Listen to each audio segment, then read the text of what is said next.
Vælg ikonet besked. I første felt taster du 444. I feltet tekstbesked taster du A, P, P og tryk send. Det koster almindelig sms-takst. Du modtager en sms fra TDC inden for et par minutter. Tryk besked i øverste venstre hjørne. Åbn beskeden.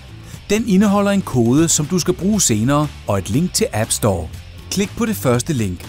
Nu åbnes App Store, og TDC Erhvervs-appen vises.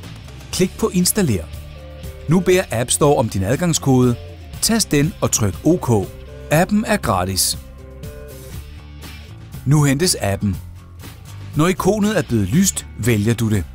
Du bliver nu spurgt, om appen må bruge din placering. Vælg OK. Nu er appen tilgængelig. For at logge ind i appen, tryk på status.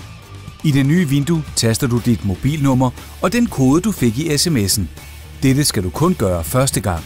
Tast OK, og du er nu klar til at bruge appen.